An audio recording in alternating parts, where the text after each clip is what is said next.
Donc voilà, moi je m'appelle Lydia Moutiébélé. Je suis une...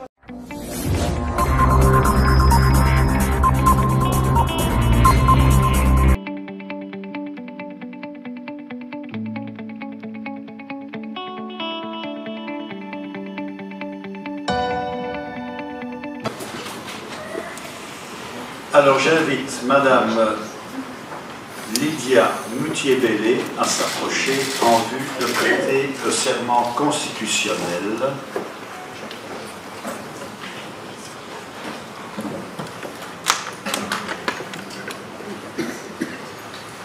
Vous avez les papiers là, vous levez vite. Je jure fidélité, obéissance à la Constitution et aux lois du pays. Je vous ai donné acte de votre mandat. Félicitations.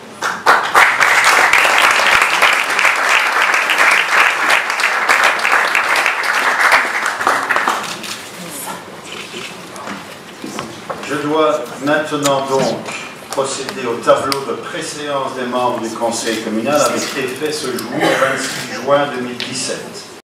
Donc voilà, moi je m'appelle Lydia Moutiébélé. Je suis une conseillère communale à la ville de Bruxelles. Et pour le compte du Parti Socialiste. Et je suis contente parce que j'ai vu ma maman ici. Donc on est dans les partis belges. Mais à l'intérieur des partis, on forme également une famille parce que vous savez, c'est pas facile. Hein. On est également discriminés et on se bat vraiment pour faire entendre nos voix. Donc moi, en fait, ma petite expérience, elle est toute simple. Moi, je suis arrivée en Belgique très jeune. Et j'ai terminé, enfin j'ai fait toute ma scolarité ici. Et à 22 ans, j'ai commencé à militer au sein du CDH. J'ai milité, etc. Puis j'ai commencé à travailler dans les cabinets politiques. Et il y avait les premières élections en 2006. Pourquoi je parle de ça? Parce que tout à l'heure, maman Louise, elle a parlé de la loi électorale congolaise qui a certaines choses qui sont discriminatoires par rapport aux femmes. Où on prévoit qu'il faut des listes paritaires. Mais l'autre alinéa dit oui, mais de toute façon, si la liste n'est pas paritaire, c'est pas grave. La CENI prend quand même cette liste et il n'y a pas de souci. Moi, comment j'ai pu être candidate dans un pays où, oui, bien sûr, une femme en politique, une dame m'avait dit ça quand j'ai commencé, on entre toujours en politique souvent parce qu'on est la fille de quelqu'un ou parce qu'on est la femme de quelqu'un. C'est pas un problème, on ne le refuse pas. Moi, j'avais 26 ans, je suis entrée en politique parce que mon père est pasteur, donc on ne me connaissait pas spécialement. On a fait, ah oui, son papa est Nouvelle-Jérusalem, on va la prendre, on va voir ce que ça va donner. Moi, j'ai dit, il n'y a pas de souci. Et j'ai pu figurer sur cette liste parce que la Belgique, dans son cadre législatif, a prévu cette loi de 92 où les listes doivent être paritaires. Il faut autant d'hommes que de femmes. Et au-delà de ça, non seulement la liste doit être paritaire, mais les 3 premiers candidats, il faut une alternance homme-femme, homme-femme.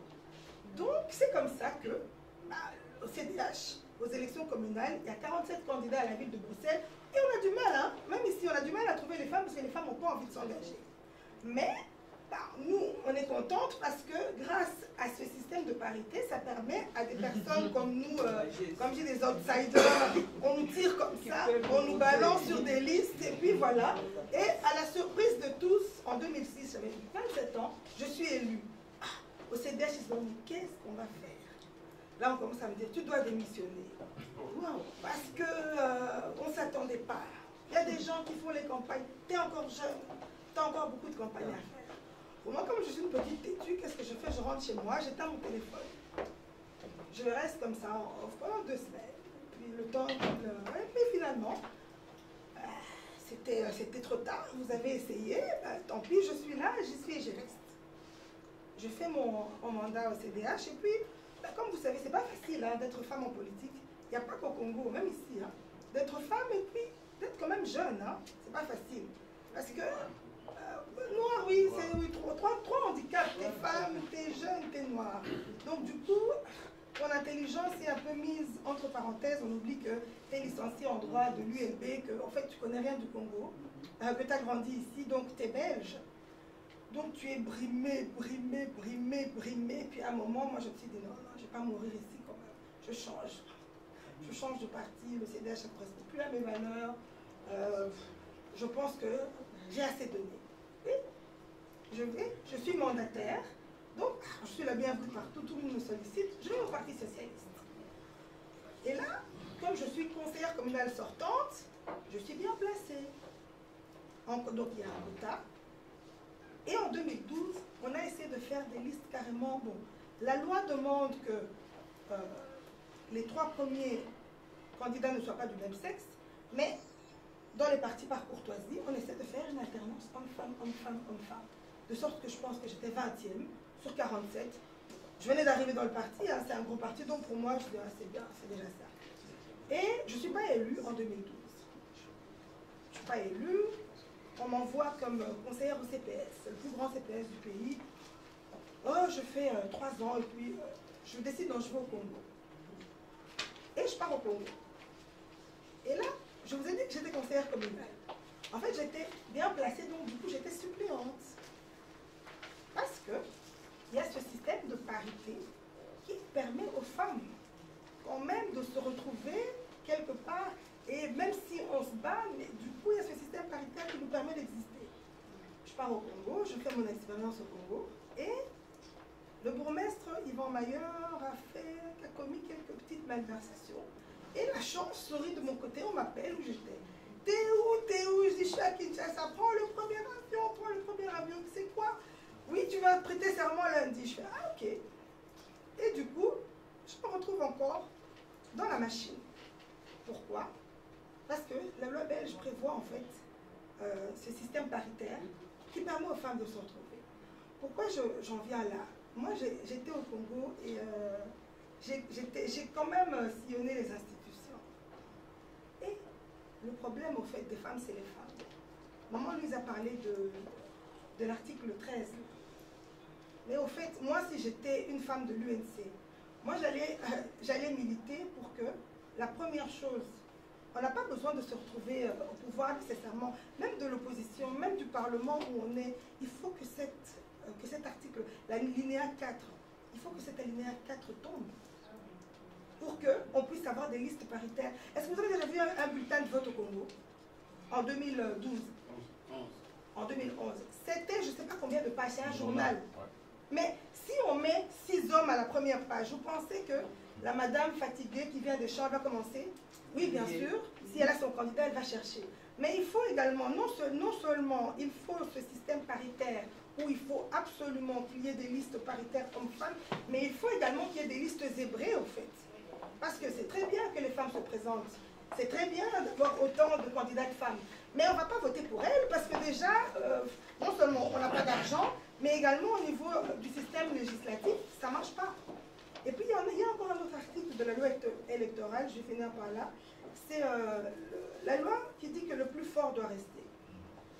C'est, je vais vous le dire pour ne pas me tromper, c'est l'article 119 de la loi électorale, qui dit en fait qu'après les élections, si on voit qu'il y a plusieurs sièges qui sont vacants, eh bien, on va attribuer le siège au candidat qui a eu le plus de voix sur la liste qui a eu le plus de voix.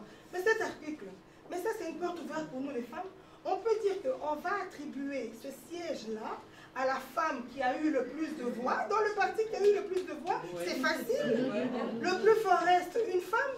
Et puis il y a encore un autre article, un autre alinéa, toujours dans ce même article où on dit que, voilà, s'il y a 2 candidats, dans la liste qui a eu le plus de voix, qui ont eu le plus de voix, c'est le candidat le plus vieux.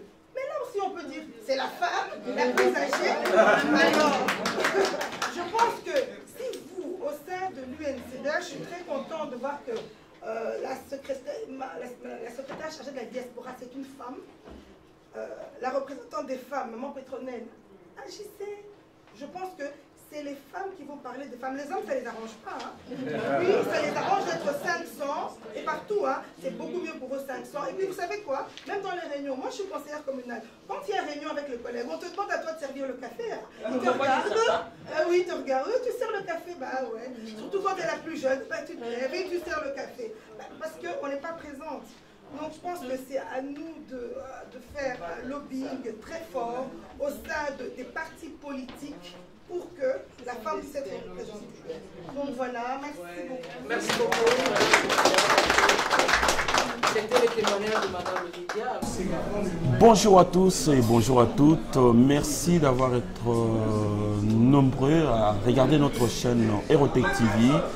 Donc aujourd'hui, nous ne sommes pas à Paris, nous sommes à Bruxelles, où nous sommes venus répondre à une invitation, l'invitation du parti UNC de M. Vital Kamerhe. Donc à l'ordre du jour, il y avait la question de l'engagement de la femme en vie politique et puis l'unité de l'opposition congolaise. Voilà. Donc on va pas aborder toutes les questions qui ont été traitées au cours de cette journée, mais par contre nos questions vont être axées sur la vie politique d'une femme congolaise. Voilà, bonjour maman, pour traiter ces sujets. J'ai à côté de moi donc une compatriote qui est en France depuis, en Belgique depuis belle lurette. Et puis, donc, suite à votre présence ici, vous avez pu suivre un cursus universitaire qui vous a ouvert toutes les portes politiques. Et aujourd'hui, vous êtes dans la politique. Exactement. Vous êtes dans la politique, mais de prime abord, j'aimerais que vous puissiez vous présenter pour que tous qui nous suivent pour la toute première fois avec vous puissent savoir qui vous êtes réellement. Bonjour à toutes et à tous. Je m'appelle Lydia Moutiébélé. Je suis conseillère municipale à la ville de Bruxelles. J'ai été élue pour la première fois en 2006. Donc, comme je le disais lors de mon intervention, je suis arrivée en Belgique très très jeune et j'ai suivi tout mon cursus primaire, secondaire et universitaire en Belgique. Et je suis licenciée en droit de l'Université libre de Bruxelles.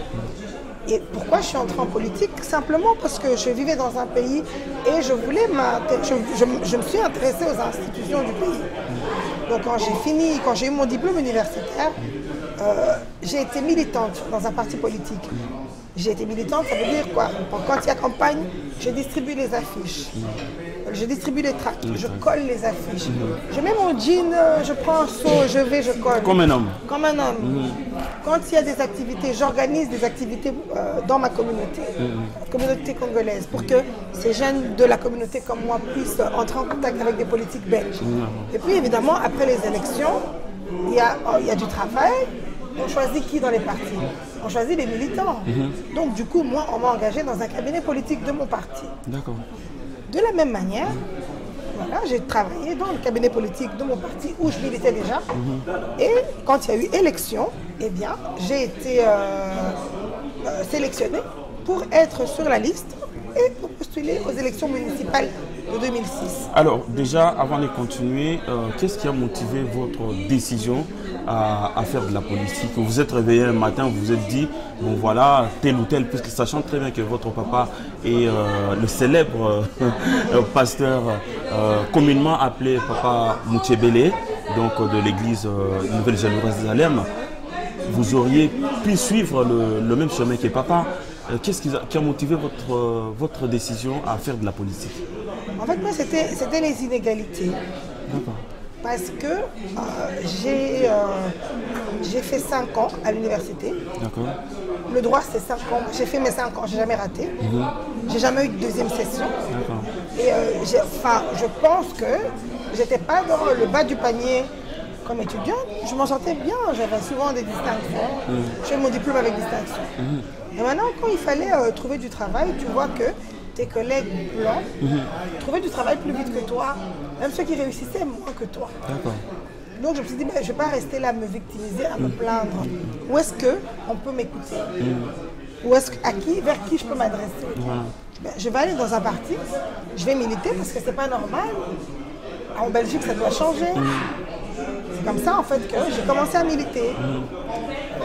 Je suis entrée dans le milieu politique comme ça. Justement pour porter votre voix beaucoup plus haut, pour être entendue. Voilà. Et je pense qu'aujourd'hui, quand je regarde, quand même, on a encore du chemin à faire. Mais je vois que depuis que moi j'ai commencé, il y a beaucoup de jeunes aussi, beaucoup de personnes d'origine étrangère qui sont dans les partis, qui militent, qui travaillent. Je pense qu'il y a eu des petites ouvertures. Je pense qu'on peut quand même voir une évolution. Évolution justement, comme dans votre milieu politique au jour d'aujourd'hui, pour être entendu, pour être écouté, je pense qu'il va falloir avoir un certain niveau. Un certain niveau quand on est adulte, un certain niveau quand on est responsable, un certain niveau quand on est jeune aussi justement, puisque ce qui vous a obligé à à rentrer dans la politique justement pour porter votre voix un peu plus haut par rapport au diplôme que vous aviez. Mais aujourd'hui, en parlant des Congolais, Congolaises, il n'y en a pas beaucoup qui réussissent dans les études. Hein. Bon, ça en fait, c'est un handicap, justement. Est-ce que vous pensez que... C'est vrai que la politique, c'est le seul endroit où tu peux briguer à être Premier ministre, même président, et tu n'as pas de diplôme universitaire. Mais moi, je trouve que c'est une lacune parce que les études, ça t'ouvre l'esprit. Tout à fait. Et je trouve que c'est dommage pour les jeunes d'origine congolaise qui évoluent ici en Belgique, ou en France, ou en Europe, où on a toutes les possibilités, où les études ne coûtent pas cher. Ils sont même gratuites. C'est gratuit de ne pas étudier. Je trouve que c'est handicapant parce que déjà on est discriminé par rapport à notre peau. Quand tu vas arriver quelque part, on verra qu'il y a un Belge sans diplôme et toi, je pense qu'on va favoriser le Belge. Donc moi je pense que le diplôme universitaire c'est vraiment un plus et c'est un atout. C'est vrai qu'on est dans un monde de parité et il y a beaucoup de femmes qui pensent que voilà, je vais entrer dans un parti politique, je vais me hisser parce que je suis une femme et que voilà, j'aurai plus d'avantages que les hommes. C'est vrai mais c'est pas vrai. Moi, je pense que nous... Comment faut-il faire pour s'engager quand on n'a pas de diplôme? On peut s'engager. L'engagement ne dépend pas du niveau de diplôme. On peut s'engager, mais si tu n'as pas un diplôme, rien de tard.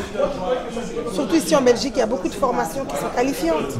Et puis maintenant, on a Internet. Au lieu d'être sur Internet, seulement d'être sur Facebook, Instagram, Snapchat, en train de regarder les photos des stars, va sur Internet, il y a des livres très édifiants que tu peux lire. Tu peux lire les livres de grands hommes politiques qui vont t'inspirer dans ta manière de penser et tu sauras donc de quel courant, à quel courant tu appartiens. Je pense qu'il y a moyen de se former comme autodidacte, mais il faut prendre le temps, il faut ouvrir sa culture. Donc, alors, lire des livres pour pouvoir se canaliser un petit peu sur le chemin politique, mais c'est là d'où est venue votre vocation aujourd'hui. Moi, pas nécessairement. Voilà. Moi, pas nécessairement. Justement, parce qu'il va falloir savoir, mais dans la politique, je vais suivre qui? Je vais suivre UNC, je vais suivre UDPS, je vais suivre MNC. Justement, donc, pour pouvoir faire la distinction de ce qu'on veut faire justement dans l'avenir, il va falloir se canaliser par rapport à un repère. Bon, il faut quand même regarder les chartes, tous les actes constitutifs de tous ces partis et voir quel est le parti qui correspond le plus à votre personnalité. À ta personnalité, le parti qui correspond le plus à tes valeurs. Moi, je suis au Parti Socialiste, c'est un parti qui correspond à mes valeurs, qui défend la justice, qui défend l'égalité de chacun, qui défend la fraternité, qui défend la liberté de chacun. Donc je pense que c'est un parti qui correspondait le mieux à mes valeurs. Parce que moi, je suis chrétienne, j'ai besoin d'être dans un parti où quand même la liberté de culte est une base, où on ne va pas me discriminer en disant « Ah non, nous on ne veut pas des chrétiens, on veut que des musulmans. Ah non, on veut que des athées. » Non. J'ai besoin d'être dans un parti où, en tant que chrétienne, je suis épanouie, où je n'ai pas de frein par rapport à ma liberté de culte. Donc, chaque parti a ses bases, a ses dogmes. Et je pense qu'il faut vraiment prendre le temps, quand on veut s'engager, de voir quel est le parti qui correspond aux valeurs que moi j'aimerais défendre. D'accord. Alors, bon, pour terminer, on ne va pas rester trop longtemps sur cette question-là. Quelle est votre impression par rapport à la journée d'aujourd'hui? En tout cas, moi, je félicite les cadres de l'UNC. D'abord, une très belle mobilisation. Et puis, je pense que les moyens financiers également ont été mis en place parce que c'était dans un très beau cadre. Et les intervenants, moi j'ai trouvé cette pluralité d'inviter plusieurs partis politiques, échanger pour clôturer le mois de la femme. J'ai trouvé que c'était vraiment un signe d'ouverture d'esprit extraordinaire.